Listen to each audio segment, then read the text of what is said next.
Here now with reaction, Chief Strategist for the Make America Great Again Coalition, Dr. Sebastian Gorka, and civil rights attorney Daryl Parks. Daryl, let's start with you. Your thoughts. Without question, I think people are missing the message here. This has always been about racial inequality in the country and drawing attention to the racial inequalities that African Americans and people of color face every day in America. This has never been about disrespecting the flag, our anthem. We all love America. It creates wonderful opportunities for all of us to succeed. Now, the message, though, needs to be clear. The people who are crying out, the president needs to find a way to bring us together. And so I call upon the president to find ways to bring us together in this time to understand that. Daryl, isn't he bringing us together saying, don't disrespect the flag and the anthem, and don't disrespect those that fought, bled, and died under the flag, and respect the flag, respect the anthem, respect your country, respect the military. That's what he's saying. But, Sean, let me say this to you. But he also has to say, why are the people feeling this way? Why are they feeling that inequalities exist? What can he as the president do to address this? That's the question for the president. Dr. Gorka? Mr. Parks, you say you love the flag. You love this nation. Well, love the flag as well. The red of that flag, yes, the stripes in that flag, that's the same red as the blood of Americans that fought and died for this nation. And we didn't look upon them based upon their skin color. The blood of a black African American is the same color as an Asian, as a white-skinned American. The people who fought on the beaches of Normandy, who fought in Vietnam, in Korea, in Afghanistan, and Iraq. It's a symbol of unity. If you can't see the flag and the anthem as symbols of unity but political tools, then perhaps you should think again about which country you're loyal to.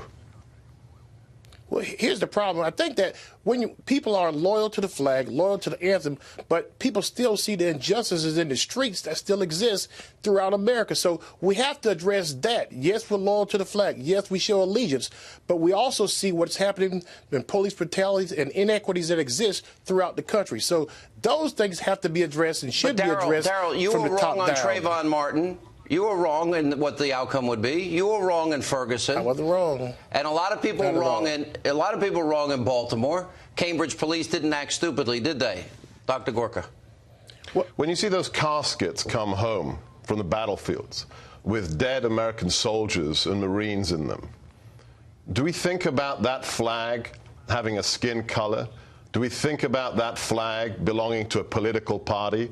Is it the GOP's flag? Is it the Democrats' flag? Does it belong to the urban cities? Does it belong to the derisively called flyover states? No, none of those dead Americans are honored by the flag in partisan ways. They are honored because the flag is a symbol of our nation.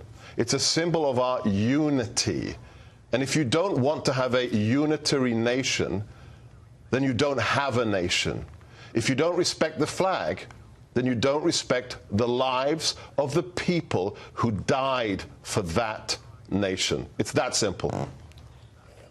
Sharon, if I may, without question, when we see this flag, this is also the same flag that we see young African-American boys also laying in caskets. So there's America, many of us have seen the caskets and the lives of our people who have died for no reason at all under law, under the flag. But that's what he just said. Of questions that we have to ask. Daryl. Well, no, but nobody. I just said that. You just said that. I just said that. So why aren't we respecting the flag? If dead African Americans, if dead white Americans, if dead Asian, Latin American Americans are respected by that flag on the casket, why do you want to disrespect the flag? I think you're missing the point. When the African-American boys are dying in our streets and the people who kill them are not being brought to justice, that's injustice. That's inequity that people are drawing attention to. What did Obama do in all these deaths and shootings and record numbers? Nothing.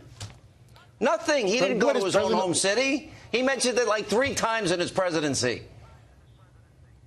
But, Sean, without question, we're also waiting on President Trump to go to Chicago as well, too. That hasn't happened. Thank you both.